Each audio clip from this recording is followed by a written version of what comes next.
Untung kamu bisa melihat aku. Dan pada hari itu juga Ana nggak lanjut belajar, wah dia mulailah itu ngobrol-ngobrol sama hantu nih.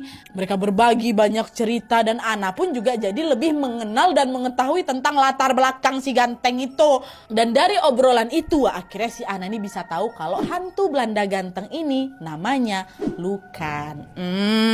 Lukan. Ya, nah jadi ceritanya dia ini dulunya hidup di zaman penjajahan Belanda. Bapaknya Lukan ini adalah seorang pedagang sukses yang pergi merantau ke Indonesia. Katanya ayahnya Lukan ini termasuk tokoh besar yang berkaitan sama sejarah gitu loh Makanya si Lukan ini memilih untuk tidak memberitahukan siapa nama bapaknya. Siapa nama belakang kan biasanya ada kan nama-nama belakang orang-orang itu kan. Jadi kasih tahu tuh siapa nama lengkapnya, karena dari nama belakangnya itulah kalau misalnya siapa ini tahu, kalau si Ana ini tahu, Ana ini bakal tahu siapa bapak dia sebenarnya, karena lumayan tersohor lah bapaknya tuh. Dan saat merantau ke Indonesia ayahnya Lukan ini bertemulah dengan seorang perempuan Indonesia keturunan Chinese. Mereka pun dekat dan memutuskan untuk menikah. Nah dari pernikahan itulah lahir si Lukan. Awalnya kehidupan Lukan ini berjalan baik-baik aja, sampai akhirnya pada masa penjajahannya Belanda ini berakhir dan digantikan sama Jepang. Kata Lukan pada saat itu orang-orang Jepang ini tuh suka memburu orang-orang Belanda atau juga orang-orang Indonesia keturunan Belanda. Dan Lukan pun jadi salah satu korban mereka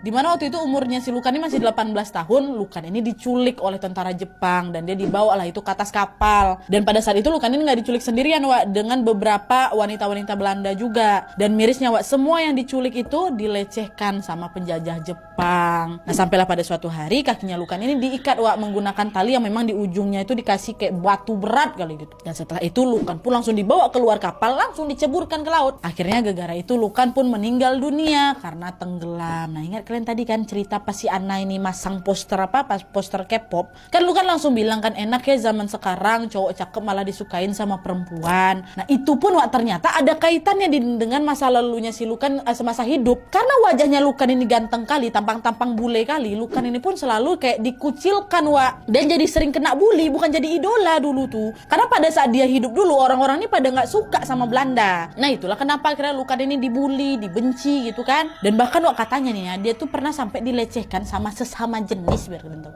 Padahal ini termasuk siswa yang sangat pintar berprestasi di sekolahnya. Dia juga fasih kok ngomong bahasa Indonesia, Inggris, Belanda apalagi. Tapi lagi-lagi karena dia itu keturunan Belanda, dia tetap dikucilkan. Makanya itulah dia jadi kayak iri gitu ketika melihat cowok-cowok ganteng sekarang tuh jadi diincar perempuan ya. Sementara waktu zaman aku dulu wajah khas Belanda inilah yang jadi malapetaka buat aku gitu. Nah itu jadi cerita masa lalunya si Lukan itu. Dan sejak si Ana ini bilang kalau dia bisa melihat Lukan, dari sinilah hubungan mereka pun makin dekat Mereka